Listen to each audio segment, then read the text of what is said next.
Picture this, it's 1655. The Swedish Empire, a nation barely the size of California, decides to invade one of Europe's largest kingdoms. Within weeks, the Polish-Lithuanian Commonwealth collapses like a house of cards. The king flees. Cities surrender without a fight. And for a moment, it looks like Sweden might actually pull off the impossible, reshaping the entire balance of power in Europe. But here's the twist, this war, this catastrophic invasion that nearly erased Poland from the map, has been almost entirely forgotten by history. No one talks about it. It doesn't get the spotlight like World War II or the Napoleonic Wars. Yet, it was one of the most brutal, transformative conflicts of the 17th century. So why don't we know about it? And what really happened during those blood-soaked years known as the Deluge? Buckle up, because this story is about to take you somewhere history class never did. Before we dive in, if you're enjoying this kind of deep dive historical content, do me a favor, hit that like button, subscribe if you haven't already, and share this with anyone who loves a good forgotten story. It really helps the channel grow and lets me keep bringing you these hidden gems from history. Alright, let's get into it. Let's set the scene. It's the middle of the 17th century, and Europe is a mess. Actually, calling it a mess might be an understatement.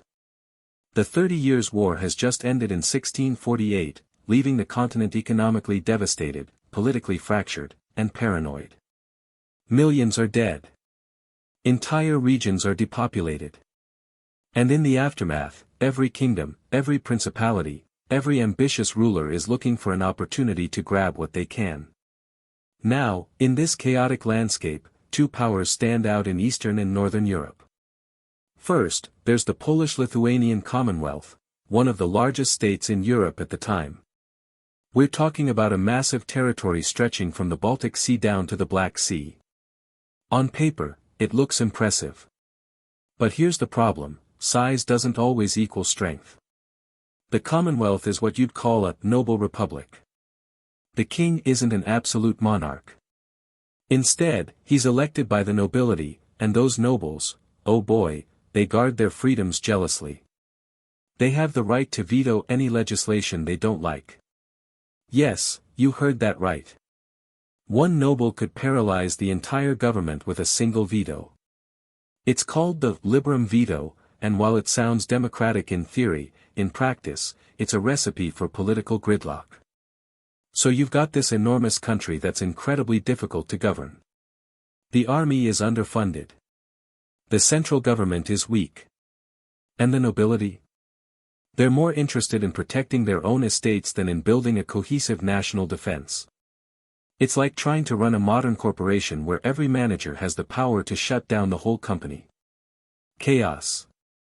Now, let's talk about Sweden. If Poland is the sprawling giant with feet of clay, Sweden is the lean, mean, fighting machine. Under King Gustavus Adolphus, who died in 1632 but whose military reforms live on, Sweden has become one of the most formidable military powers in Europe. Their army is disciplined, well-trained, and battle-hardened from years of fighting in the 30 Years' War. They've got a modern command structure, innovative tactics, and a hunger for expansion. By 1654, Sweden controls significant territories around the Baltic Sea. But their new king, Charles X Gustav, isn't satisfied. He's young, ambitious, and he's got his eyes on something bigger. He looks at the map and sees the Polish-Lithuanian Commonwealth, huge, wealthy, but vulnerable. And he starts to wonder, what if? There's another factor at play here, too. Religion. The Commonwealth is predominantly Catholic, while Sweden is staunchly Protestant. In the 17th century, this isn't just a theological difference, it's a political one. Religious conflict is a convenient excuse for territorial ambition, and Charles X Gustav knows how to use it. But perhaps the most important vulnerability Poland faces in 1655 isn't military or political, it's psychological. The Commonwealth has just finished a brutal war with the Cossacks and is embroiled in a conflict with Russia. The Cossack uprising, led by Bogdan Khmelnytsky, has already devastated large parts of Ukraine. The Polish army is exhausted. The treasury is empty. Morale is low. It's like a boxer who's just gone 12 rounds and is now facing a fresh opponent in the 13th. Charles X Gustav sees all of this. He sees the internal divisions, the military exhaustion, the political paralysis. And he makes a calculation. If he strikes now, strikes fast, he might be able to knock Poland out before anyone can respond. It's a gamble, but it's one he's willing to take. There's also the matter of succession and legitimacy. Charles X Gustav has a claim, albeit a dubious one, to the Polish throne through family connections. He's the grandson of a Polish princess, and in a tangled web of European royal genealogy, that's enough to justify an invasion. Of course, no one really believes he's invading to claim his rightful throne. Everyone knows it's about power, territory, and control of the Baltic trade routes. But the claim gives him a fig leaf of legitimacy. So here we are, in the early months of 1655. Sweden is preparing for war. The Swedish military machine is mobilizing. Intelligence reports are coming in about Polish weaknesses. Alliances are being quietly negotiated. And in Warsaw, the Polish nobility is arguing over taxes and privileges, completely oblivious to the storm gathering on the northern horizon. It's one of those moments in history where you want to shout at the past, to warn them what's coming. But of course, they can't hear you. And even if they could, would they have listened? The Commonwealth had survived for centuries. It had weathered wars, invasions, internal strife. There was a sense of invincibility, or at least inevitability. Poland had always been there, and surely it always would be. But history has a way of humbling the mighty. And in just a few months, the Polish-Lithuanian Commonwealth would face an existential crisis unlike anything it had experienced before. The Swedish invasion was about to begin, and it would come with a speed and ferocity that would shock all of Europe. This wasn't just going to be another border skirmish or dynastic squabble. This was going to be a deluge. So what exactly was going through Charles X Gustav's mind when he decided to invade Poland? Let's get inside the head of this ambitious young king who was about to set off one of the most dramatic military campaigns of the 17th century. Charles X Gustav became King of Sweden in 1654, and he inherited a complicated situation. Sweden had emerged from the 30 Years' War as a major power, but that status came with a price tag. Maintaining a large army is expensive. Holding on to conquered territories around the Baltic requires constant military presence. And the Swedish economy, while growing, isn't exactly booming. Sea is the economic highway of Northern Europe. Whoever controls the major ports controls the trade. And Poland, despite its internal problems, sits on some very valuable real estate. The port city of Gdansk alone handles a huge volume of grain exports, grain that feeds much of Western Europe. If Sweden could control these ports, the economic benefits would be enormous. But there's more to it than just economics. Charles X Gustav is also motivated by something more personal, legacy. He's painfully aware that he's being compared to his predecessor, the legendary Gustavus Adolphus, who transformed Sweden into a military powerhouse and died heroically on the battlefield. That's a tough act to follow. Charles wants to prove himself. He wants his own victories, his own conquests, his own place in the history books. And then there's the geopolitical chess game. In 1655, Europe is a complex web of alliances, rivalries, and competing interests. The Holy Roman Empire is fragmented and weak. France is embroiled in internal conflicts. Spain is declining. This creates a power vacuum, and Charles sees an opportunity. If he can quickly conquer Poland, he can present the other European powers with a fait accompli, a done deal that they'll have to accept. Charles also has intelligence suggesting that Poland is ripe for the taking. His spies report that the Polish army is scattered and demoralized from fighting the Cossacks. The nobility is divided. The king, John II Casimir, is unpopular and ineffective. Some Polish nobles are even secretly negotiating with the Swedes, willing to switch sides if it protects their estates. It's the perfect storm of vulnerability. But let's not forget the religious angle. Charles can frame this invasion as a Protestant crusade against Catholic Poland. This not only motivates his own troops but also potentially brings him support from other Protestant powers. It's a cynical use of religious rhetoric, but in the 17th century, it's standard operating procedure. So in early 1655, Charles makes his decision. He's going to invade. But this isn't going to be a slow, grinding campaign. No, Charles has studied the art of war carefully. He knows that speed and decisiveness are crucial. He plans a lightning strike, multiple Swedish armies attacking from different directions, overwhelming Polish defenses before they can organize a coherent response. The planning is meticulous. Charles divides his forces into several armies. One will attack from Swedish Pomerania in the west. Another will come from Swedish-held territories in the north. A third will coordinate with Brandenburg, Sweden's ally, to attack from the northwest. It's a multi-pronged assault designed to split Polish forces and prevent them from concentrating their defense. Charles also engages in a propaganda campaign. He publishes manifestos claiming that he's not invading to conquer, but to liberate Poland from an incompetent king and corrupt nobility. He promises to respect Polish laws and freedoms, promises that, spoiler alert, he won't keep. But for now, it's useful rhetoric that might win over some Polish nobles who are already disgruntled with their own government.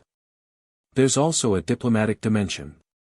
Charles sends envoys to various European courts, explaining his actions and seeking neutrality if not outright support.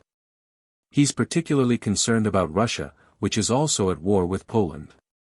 Charles doesn't want to fight on two fronts, so he tries to coordinate with the Russians, or at least ensure they won't interfere with his invasion. By July 1655, everything is in place.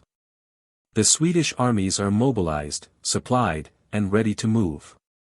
Charles himself will lead one of the main forces, demonstrating his personal commitment to the campaign. The troops are experienced veterans, many of them having fought in the 30 Years' War. They're well-equipped, well-trained, and highly motivated by the promise of plunder. And here's something crucial to understand, this invasion isn't just about military conquest. It's also about economics. Swedish soldiers aren't paid regular salaries. Instead, they're expected to live off the land, which is a polite way of saying they plunder the territories they pass through. This makes the invasion self-financing, at least in theory. But it also means that the Swedish occupation will be brutal and exploitative, which will have significant consequences down the line. So there you have it. The spark is lit. Charles X Gustav has his reasons, economic, political, personal, religious. He's got his plan, his armies, and his ambition. Poland, meanwhile, is largely unaware of just how serious the threat is. Some border fortresses have been alerted, but there's no general mobilization, no sense of national emergency. It's July 1655, and the Swedish armies begin to move. The deluge is about to begin, and nothing in Poland will ever be quite the same again. July 21, 1655. Swedish armies cross the border into Poland. And almost immediately, things start to go horribly wrong, for Poland, that is. Let's follow the invasion as it unfolds, because the speed of the Swedish advance is genuinely shocking. Within days, Swedish forces are deep into Polish territory. Within weeks, major cities are falling. Within months, the entire kingdom seems on the verge of collapse. It's a military disaster of epic proportions, and historians still debate exactly why it happened so fast. The first Swedish force to invade comes from the north, led by Arvid Wittenberg. His army, about 13,000 strong, moves into Greater Poland, the heartland of the Commonwealth. The Polish forces in the area are scattered and unprepared. Many fortresses have skeleton garrisons. The regional commanders haven't received clear orders from Warsaw. It's a defensive nightmare. Wittenberg's advance is so rapid that Polish nobles barely have time to react. Some choose to fight. Some choose to flee. And here's where it gets interesting, some choose to submit. Polish nobles start swearing allegiance to Charles X Gustav, hoping to protect their estates from Swedish plunder. It's a pragmatic decision, but it's also a betrayal that will haunt them later. Meanwhile, Charles X Gustav himself leads the main Swedish army from Pomerania.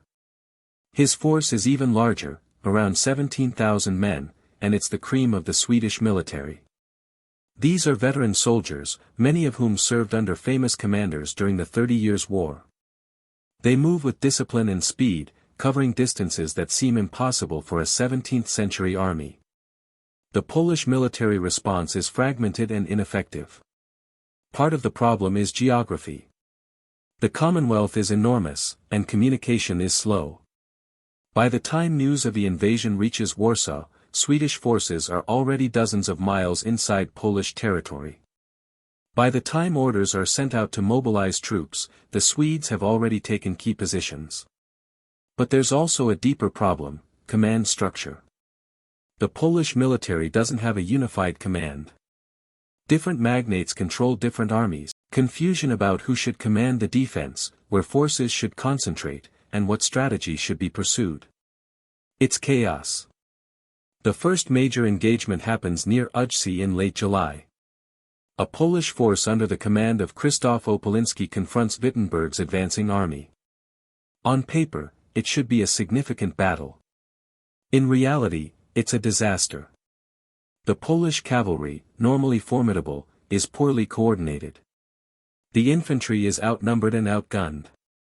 After brief fighting, the Polish forces retreat, and Wittenberg continues his advance. This sets a pattern that will repeat throughout the early months of the invasion. Polish forces fight brief engagements, suffer defeats, and retreat. The Swedish advance continues. It's not that Polish soldiers lack courage, many fight bravely, but they're outmatched tactically and strategically. The Swedish military machine is simply superior in every way that matters. By early August, Swedish forces are approaching Poznan, one of Poland's major cities. The city's defenses are outdated, the garrison is small, and the local nobility is divided on whether to resist or surrender. After a brief siege and some half-hearted negotiations, Poznan surrenders. Charles X Gustav enters the city in triumph, and the Polish nobles swear allegiance to him. This is a crucial moment. Poznan isn't just any city, it's historically significant, a symbol of Polish statehood. Its fall sends shockwaves through the Commonwealth. If Poznan can fall so easily, what city is safe? The psychological impact of the Swedish invasion is as important as the military reality. Everywhere the Swedes advance, they encounter a kind of paralysis. Polish nobles, seeing the futility of resistance and fearing for their estates, submit. Town councils negotiate surrenders. Even some military commanders, despairing of victory, switch sides. It's a cascading collapse of will. Charles X Gustav is shrewd enough to exploit this. He offers generous terms to those who surrender. He promises to respect Polish laws and privileges. He positions himself not as a conqueror but as a liberator who will bring order and prosperity. Of course, this is propaganda, but many Poles, exhausted by years of war with the Cossacks and Russians, are willing to believe it, or at least pretend to. By late August, Swedish forces control most of Greater Poland. They've advanced hundreds of miles in just over a month.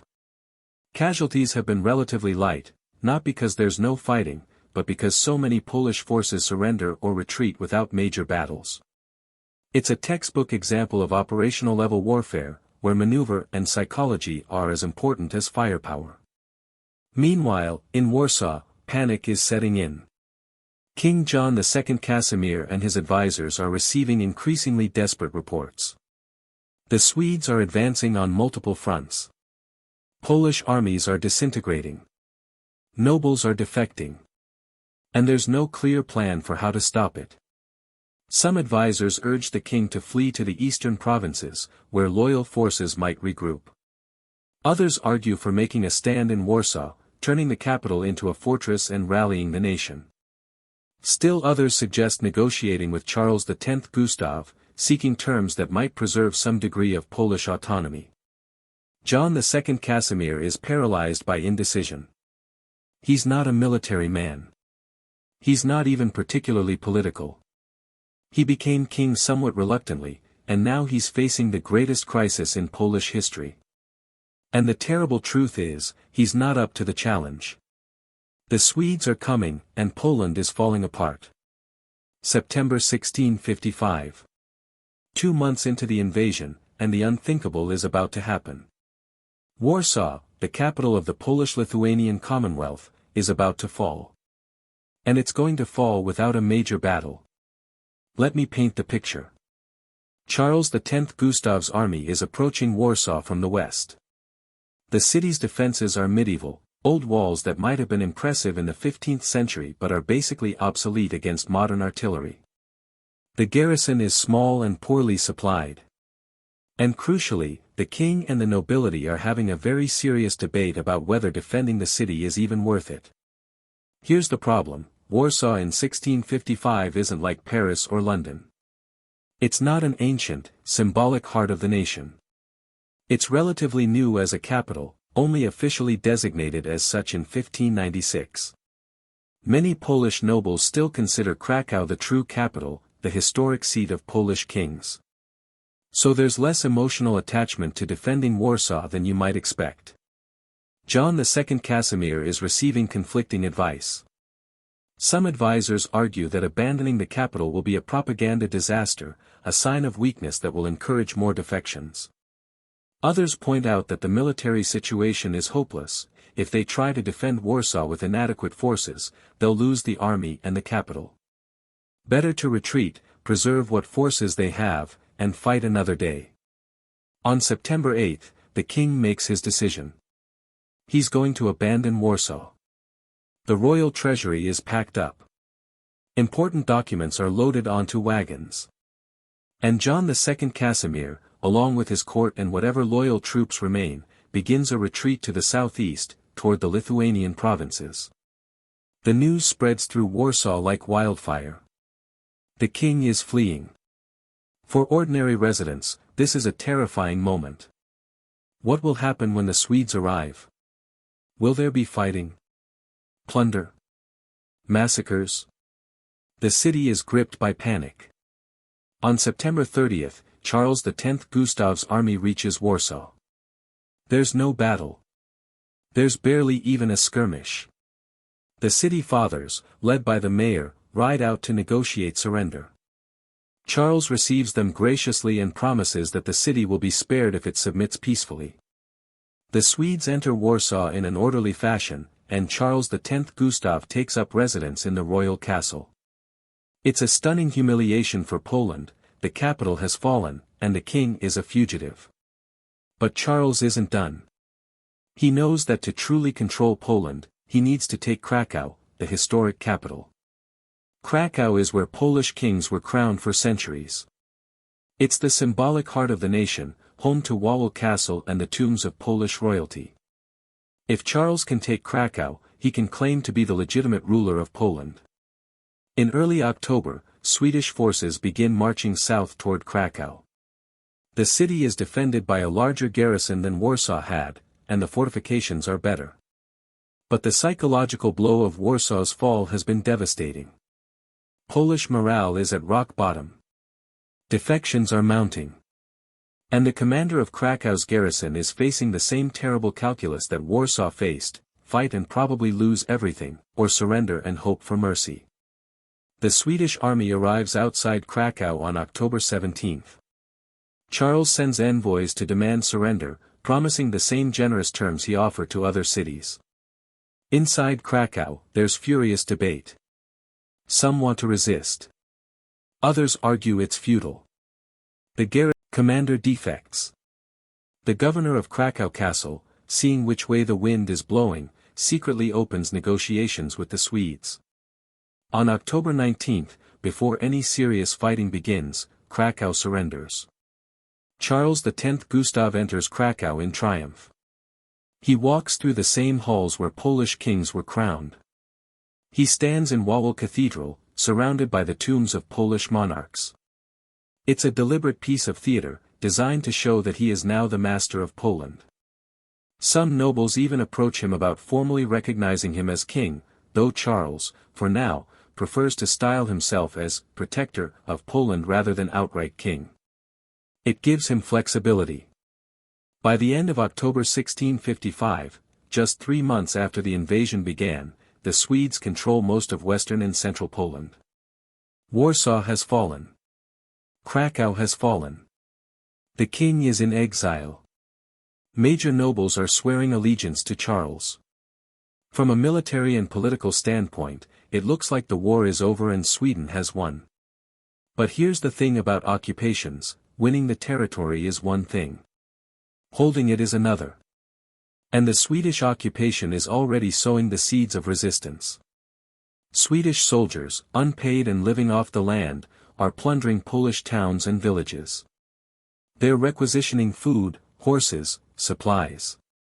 They're looting churches, which is particularly inflammatory in Catholic Poland. There are reports of violence against civilians, of abuses and atrocities. The generous terms and protection that Charles promised are looking increasingly hollow. Polish nobles who submitted to Sweden are starting to regret their decision. Yes, they kept their estates, but they're also being taxed heavily to support the Swedish occupation. And they're being treated with contempt by Swedish commanders who see them as conquered subjects, not equals. Meanwhile, in the eastern provinces of Lithuania and Ruthenia, King John II Casimir is slowly gathering forces. Not everyone has given up. There are still commanders, still armies, still regions under Polish control. The war isn't over. It's just entering a new phase. And in one small monastery, a group of monks is about to do something that will change everything. Let's talk about King John II Casimir, because his story is crucial to understanding how this war unfolds. And let's be honest, history hasn't been kind to him. He's often portrayed as a weak, ineffective ruler who abandoned his kingdom in its darkest hour. But is that fair? Or is there more to the story? John II Casimir was never supposed to be king. He was the younger brother of the previous king, the Ladislaw IV, and for most of his life, he seemed destined for a career in the church. He actually became a Jesuit priest and later a cardinal. It was only when his brother died childless in 1648 that John, somewhat reluctantly, left the clergy to become king. He was 38 years old, and he'd spent more time studying theology than politics or warfare. So from the start, you've got a ruler who's not particularly suited to the job. He's intellectual, religious, introspective, not exactly the warrior king type that Poland needs in 1655. And his election to the throne was controversial. Many nobles preferred other candidates, and John's reign was marked from the beginning by political opposition. When the Swedish invasion begins, John is caught completely off guard. He tries to mobilize the nobility, to organize a defense, but he runs into the same problems that have plagued the Commonwealth for decades. The nobles can't agree on anything. They're suspicious of royal power.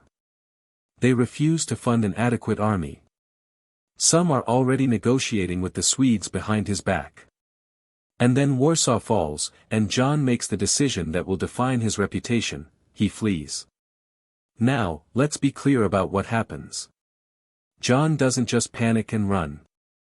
He makes a calculated decision to abandon Warsaw and retreat to Lithuania, where he believes he can regroup and organize a counterattack. From a military standpoint, it's not an unreasonable decision. Warsaw can't be defended with the forces available. If John stays and is captured, the war is definitely over. By leaving, he at least preserves the possibility of continued resistance. But the optics are terrible. The king fleeing his own capital looks like cowardice, regardless of the strategic logic.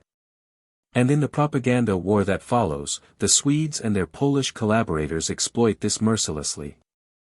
They portray John as a weak, incompetent ruler who abandoned his people.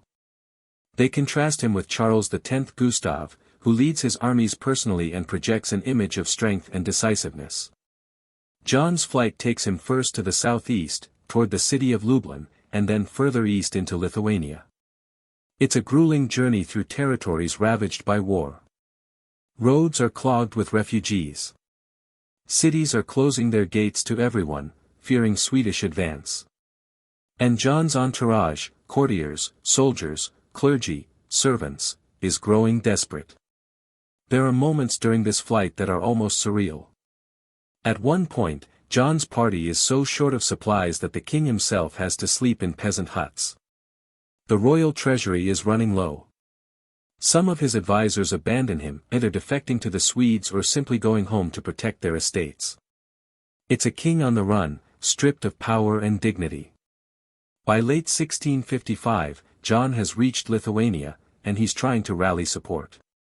But even here, his authority is shaky. The Lithuanian nobility, never entirely comfortable with the Polish-Lithuanian Union, are debating whether to stick with John or make their own deal with Sweden. Some regions declare neutrality. Others start negotiating with the Swedes or with Russia, which is still at war with Poland on the Eastern Front. John's personal life adds another layer of complexity. His wife, Marie-Louise Gonzaga, is a formidable woman, far more politically astute than John himself. She urges him to be strong, to project confidence even when the situation seems hopeless. She writes letters to European courts, pleading for assistance. She becomes, in many ways, the political backbone of the exiled Polish court.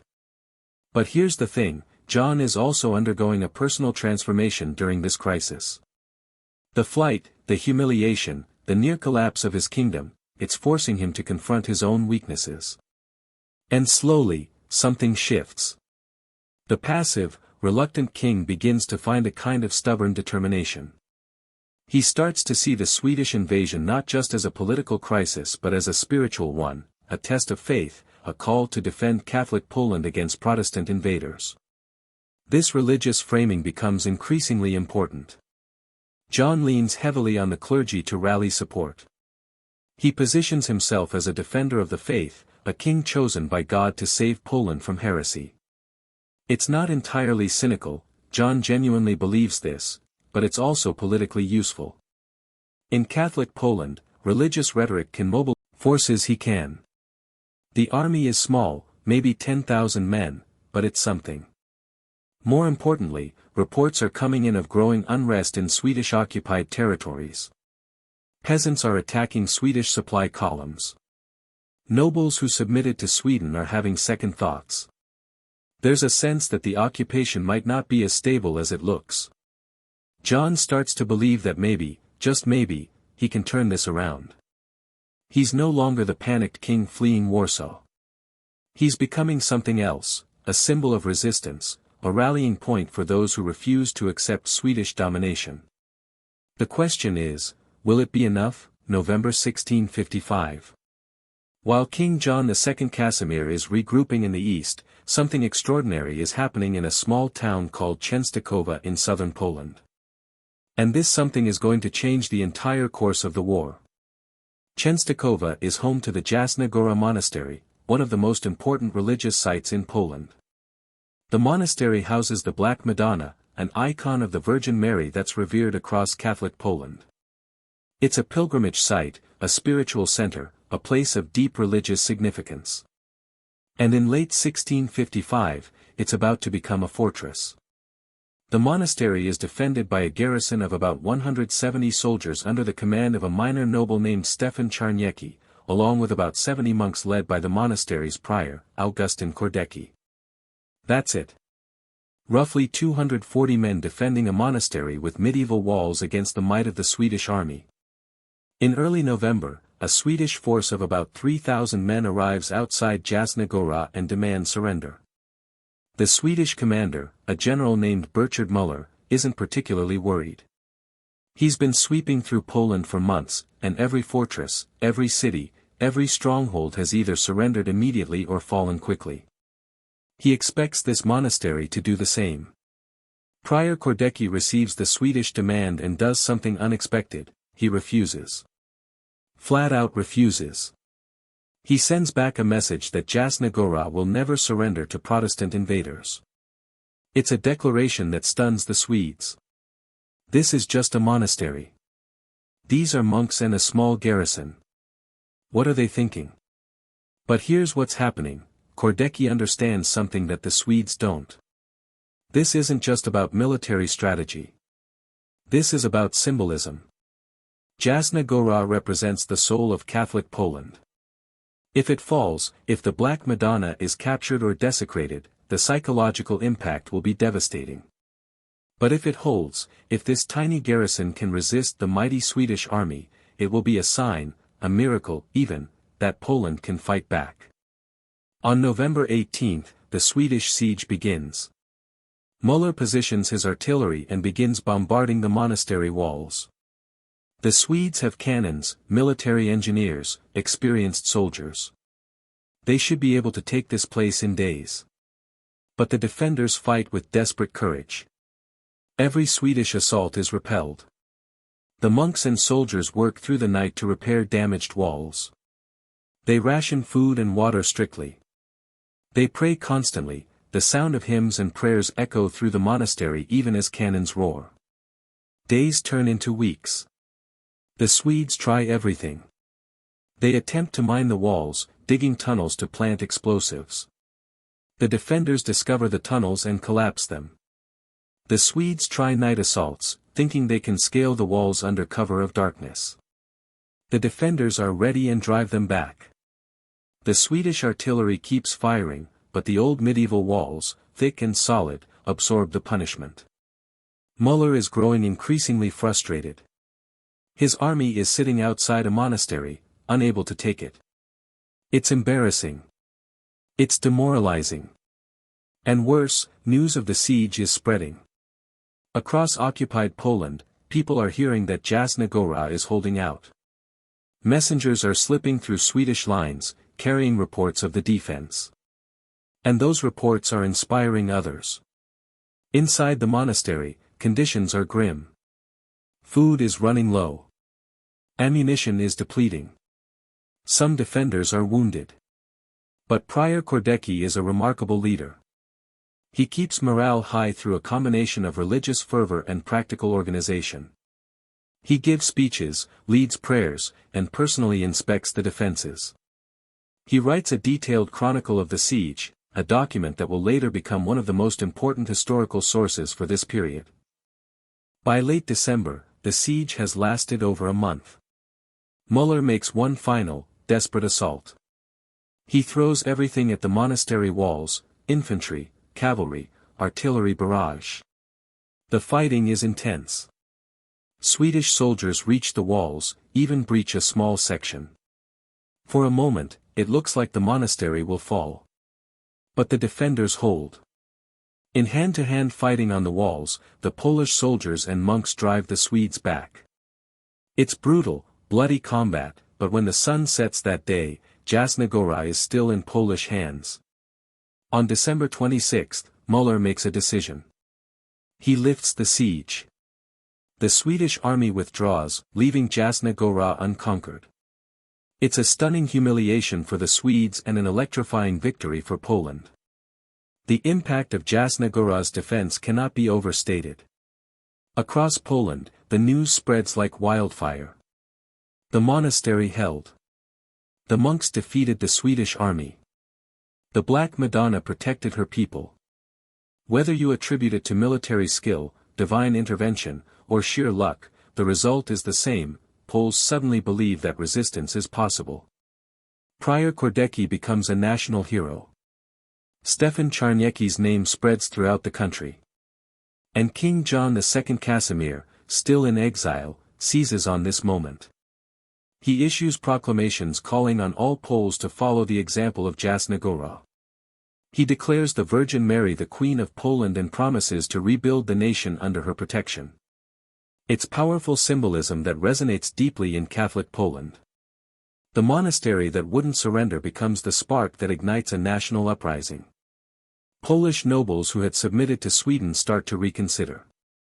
Peasants begin forming guerrilla bands to attack Swedish forces. The clergy preach resistance from every pulpit. The psychological tide is turning. Sweden thought the war was over. It's about to discover that it's just beginning. Early 1656. The successful defense of Jasna Gora has lit a fire across Poland. What began as a stunning Swedish conquest is now turning into a nightmare occupation. And the Swedish army is about to learn a harsh lesson about the difference between winning battles and winning wars. The Polish resistance starts in small ways. A Swedish supply convoy ambushed on a forest road. A garrison in a small town waking up to find themselves surrounded by armed peasants. An isolated Swedish outpost simply disappearing overnight, the soldiers found dead in the morning. These aren't coordinated military campaigns, not yet. They're spontaneous acts of resistance, born from anger, humiliation, and a growing belief that the Swedes can be beaten. But spontaneous resistance quickly becomes organized. Polish nobles who had sworn allegiance to Charles X Gustav just months earlier, but loyalty is flexible in 17th-century Poland. They see which way the wind is blowing, and they don't want to be on the wrong side when this is over. One of the key figures in organizing the resistance is Stefan Czarniecki, the military commander who helped defend Jasna Gora. After the siege, Czarniecki doesn't rest on his laurels. Instead, he begins gathering forces in southern Poland. He's a brilliant irregular warfare tactician, not interested in big set-piece battles, but in constant harassment, ambushes, and psychological warfare. Czarniecki's strategy is simple but effective: make the Swedish occupation as expensive and painful as possible. His forces attack Swedish supply lines, cutting them off from reinforcements and provisions. They strike Swedish garrisons at night, creating fear and paranoia. They avoid direct confrontation with large Swedish armies, instead melting into the countryside when superior forces approach. It's guerrilla warfare in everything but name, and it's brutally effective. Swedish forces find themselves in a country that seems peaceful during the day but turns hostile at night. They control the cities, but the countryside belongs to the Polish partisans. And 17th-century armies depend heavily on the countryside for food, fodder, and supplies. Cut off from the land, the Swedish occupation starts to starve. The Catholic clergy plays a crucial role in this uprising. Priests use their sermons to encourage resistance. Monasteries become intelligence networks, passing information about Swedish movements. Churches become meeting places where resistance is organized. The religious framing of the conflict, Catholic Poland versus Protestant invaders, turns this into something more than a political war. It's a holy war, a crusade to defend the faith. And here's where Swedish behavior backfires spectacularly. Remember, Swedish soldiers have been plundering churches, confiscating religious artifacts, and sometimes desecrating Catholic holy sites. This isn't official policy. Charles X Gustav isn't trying to start a religious war, but undisciplined soldiers don't care about official policy. They see Catholic churches as wealthy targets for looting. Every church looted, every priest abused, every sacred artifact stolen becomes a propaganda victory for the Polish resistance. Stories spread, some true, some exaggerated, some entirely fabricated, of Swedish atrocities. The Swedes are portrayed as godless barbarians, defiling holy places and oppressing the faithful. And in deeply Catholic Poland, these stories resonate powerfully. By spring 1656, the uprising is in full swing. Entire regions are in open rebellion. Polish armies are reforming under commanders like Czarniecki. King John II Casimir has returned from Lithuania and is actively leading military operations. The tables are turning. Charles X Gustav realizes he has a serious problem. His armies are overstretched, occupying hostile territory far from their supply bases. His Polish collaborators are unreliable, many are defecting back to King John. And his soldiers are exhausted from constant guerrilla attacks. The Swedish king tries to respond with force. He launches punitive expeditions against towns suspected of supporting the resistance. He orders harsh reprisals against captured partisans. He threatens to burn villages that provide food to Polish guerrillas. But this only makes things worse. Every act of Swedish brutality creates more resistance, more hatred, more determination to fight. There's a particular savagery to this phase of the war. This isn't polite, chivalrous combat between professional armies. This is neighbors killing neighbors, towns changing hands multiple times, scores being settled under the cover of war. Polish nobles who collaborated with the Swedes are hunted down and executed by other Poles. Swedish soldiers caught alone are killed without mercy.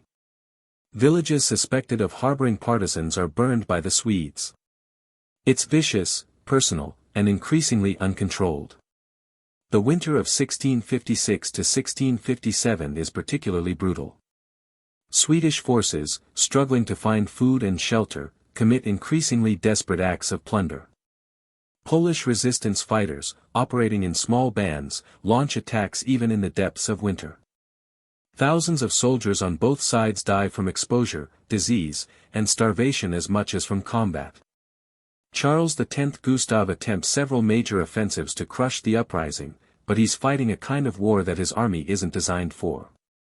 Swedish forces excel at conventional warfare, disciplined formations, coordinated maneuvers, siege operations. But against dispersed guerrillas who won't stand and fight, who blend into the civilian population, who strike and disappear, the Swedish military machine is much less effective. And then the situation gets even more complicated. Because other European powers, watching Sweden's difficulties, decide this is an excellent time to get involved. The Polish-Swedish War is about to become an international conflict. If you're a European monarch in 1656, watching Sweden struggle in Poland, you're thinking one thing: opportunity. And several powers decide to take advantage of Sweden's overstretched position. What started as a Swedish invasion of Poland is about to turn into a massive international war. Let's start with Brandenburg Prussia. Now, Brandenburg had initially been Sweden's ally. The Elector of Brandenburg, Frederick William, had even sent troops to help the Swedish invasion. But Frederick William is a pragmatist, some would say an opportunist. He watches Sweden bogged down in Poland, and he starts to reconsider his allegiances. In the Treaty of Wehlau in 1657, Brandenburg switches sides. Frederick William makes a deal with King John II Casimir, agreeing to support Poland in exchange for a massive concession: full sovereignty over the Duchy of Prussia. This is huge. Prussia had been a Polish fief, meaning the Duke of Prussia owed allegiance to the Polish king. Now, Brandenburg Prussia becomes fully independent. It's one of the most significant long-term consequences of the war, the creation of an independent Prussian state that will eventually become the heart of a unified Germany centuries later. But Frederick William isn't the only one smelling blood in the water. Russia, under Tsar Alexis, has been at war with Poland since before the Swedish invasion. Initially, the Russian campaigns were relatively successful, they captured Smolensk and parts of Lithuania. But Russia doesn't want to see Sweden become too powerful either. The prospect of a Swedish-dominated Poland on Russia's western border is alarming. So Russia plays a complex game. They don't formally ally with Poland, remember, they're technically still at war. But they don't help Sweden either. And crucially, they start putting military pressure on Swedish allied territories in the Baltic, forcing Charles X Gustav to worry about multiple fronts. Then there's Denmark. Oh, Denmark. If you're the king of Denmark in 1656, you absolutely hate Sweden. The Danes have been fighting the Swedes on and off for centuries. Sweden controls territories that Denmark believes should be Danish. There's deep historical enmity between these two Scandinavian powers.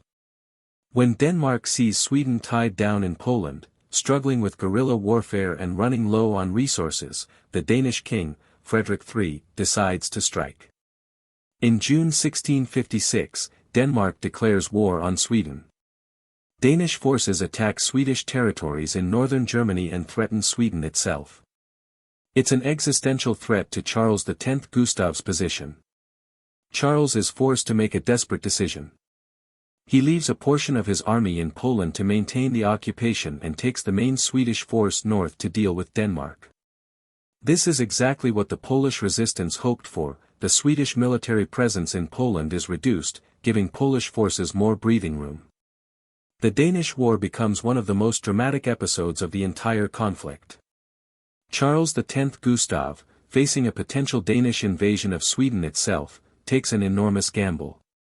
In January 1658, in the middle of winter, he marches his army across the frozen straits between Denmark and Sweden. Yes, you read that right. He marches an entire army with artillery and supply wagons across frozen sea ice. It's one of the most audacious military maneuvers of the 17th century. The Danish forces are completely unprepared for this. They assumed the frozen straits were a natural barrier. Charles's army appears on Danish territory, and Copenhagen is suddenly threatened. Frederick III, panicked, sues for peace. The Treaty of Roskilde in February 1658 forces Denmark to give up significant territories to Sweden. But here's the thing, Charles's victory over Denmark doesn't solve his fundamental problem in Poland. While he's been fighting in Scandinavia, the situation in Poland has deteriorated further. More Swedish garrisons have been overrun. More territory has been lost. King John II Casimir's forces are growing stronger. And then the Habsburgs get involved. The Holy Roman Emperor, Leopold I, decides that a Swedish-dominated Poland is not in Austrian interests. He doesn't commit massive forces, but Austrian troops do start providing support to Polish armies. More importantly, Habsburg diplomatic pressure brings together an anti-Swedish coalition. By late 1657, Sweden is facing enemies on multiple fronts: Poland, Brandenburg-Prussia, Austria, and potentially Russia. The Dutch Republic, concerned about Swedish control of Baltic trade, is also becoming hostile. Sweden is outnumbered, outmaneuvered, and running out of options. Charles X Gustav tries to maintain the Polish occupation, but it's becoming impossible. Swedish forces are withdrawing from outlying regions, consolidating around a few key strongholds. Polish armies, now backed by Brandenburg and Austrian troops, launch offensives to reclaim territory. The international character of the war creates some strange situations. At one point, Swedish forces are fighting Polish-Lithuanian troops who are supported by Tatar cavalry from the Crimea, Brandenburg Prussian infantry, and Austrian advisors. It's a truly multinational conflict, with soldiers from across Europe involved. For ordinary Poles and Swedes, the war has become a grinding nightmare. Armies have marched back and forth across Poland for years. Entire regions are depopulated. Farms are destroyed. Cities are in ruins. Thousands have died from violence, disease, and starvation. And there's still no end in sight. Charles X Gustav, from his position of apparent triumph in 1655, is now facing potential strategic disaster. His armies are exhausted. His treasury is empty. His enemies are Brandenburg Prussia gets what it wanted. The treaty confirms full sovereignty over the Duchy of Prussia. The Duke of Prussia no longer owes feudal allegiance to the Polish king. This seemingly technical point has enormous long-term consequences. An independent Prussia will eventually become the core of a German empire that will dominate Central Europe for centuries. Sweden, while forced to withdraw from Poland, manages to keep some earlier conquests in the Baltic region. Swedish control over territories like Livonia, modern-day Estonia and parts of Latvia, is confirmed. So Charles X Gustav can claim that Sweden's overall Baltic Empire remains intact, even if the Polish adventure failed. There are also provisions about religious toleration, trade rights, and prisoner exchanges, the usual stuff of peace treaties. But the core message is clear: the pre-war status quo is largely restored, with some adjustments. Notably absent from the Treaty of Oliva is Russia. The Russians refuse to participate in these negotiations because they're still technically at war with Poland. The Russo-Polish conflict will continue until a separate peace treaty, the Treaty of Andrusovo, in 1667. Russia will end up being one of the few powers that actually gains significant territory from the broader conflict, taking permanent control of parts of Ukraine and Smolensk. Charles X Gustav doesn't live to see the full implementation of the treaty. He dies in February 1660, just months before the treaty is finalized. He's only 37 years old, worn out by years of campaigning. His death removes a major obstacle to peace. Charles was stubborn and prideful, reluctant to accept that his grand strategy had failed. His successor, his young son Charles XI, is more willing to cut Sweden's losses. The treaty is formally ratified, and Swedish forces begin their withdrawal from Poland. It's a slow process. Occupying armies don't disappear overnight, but by late 1660, the last Swedish troops have left Polish soil. The war is over. For the soldiers, the end comes as a relief. Years of campaigning, brutal conditions, constant danger, they're ready to go home. For civilians in the occupied territories, the Swedish withdrawal is greeted with jubilation mixed with bitterness. They're free, but at what cost? The Treaty of Oliva officially ends the Swedish-Polish phase of what historians call the Second Northern War. But calling it an end is somewhat misleading. The treaty resolves the immediate conflict, but the consequences, political, social, economic, will echo for generations. So the war is over, the treaties are signed, the armies have gone home. But what did it all mean? What changed? And why has this massive, transformative conflict been largely forgotten by history? Let's start with the human cost, because it's staggering.